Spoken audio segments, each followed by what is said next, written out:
اعوذ باللہ من الشیطان الرجیم بسم اللہ الرحمن الرحیم السلام علیکم ورحمۃ اللہ وبرکاتہ۔ ہمارے اس سلسلہ حج و عمرہ کا 39واں سوال ہے کہ دیوار مستجاب کسے کہتے ہیں؟ دیوار مستجاب کسے کہتے ہیں؟ تو رکن یمانی اور رکن اسود کی درمیانی دیوار جو جنوبی دیوار ہے اس کو دیوار مستجاب کہا جاتا ہے۔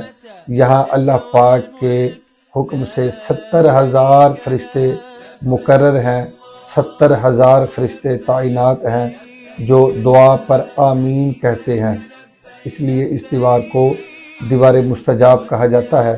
حضرت سیدنا ابو ہریرہ رضی اللہ تعالیٰ عنہ سے روایت ہے، آپ فرماتے ہیں کہ رکن یمانی پر 70,000 فرشتے تعینات ہیں، جو کوئی بھی یہ دعا کرتا ہے ربنا آتنا فی الدنیا حسنۃ وفی الآخرۃ حسنۃ وقنا عذاب النار، یعنی اے اللہ، اے ہمارے پروردگار، ہمیں دنیا میں بھی بھلائی عطا فرما اور ہمیں آخرت میں بھی بھلائی عطا فرما اور ہمیں دوزخ کے عذاب سے محفوظ رکھ۔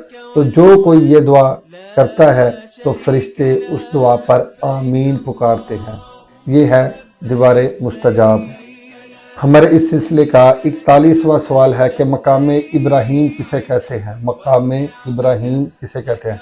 مقام ابراہیم یہ کعبۃ اللہ کے سامنے ایک قبہ جس میں وہ مقدس پتھر موجود ہے کہ جس پر کھڑے ہو کر حضرت سیدنا ابراہیم علیہ السلام نے کعبۃ اللہ کو تعمیر فرمایا تھا، اور اس مقدس پتھر نے حضرت سیدنا ابراہیم علیہ السلام کے قدموں کے نشانات کو اپنے اندر محفوظ کر لیا تھا۔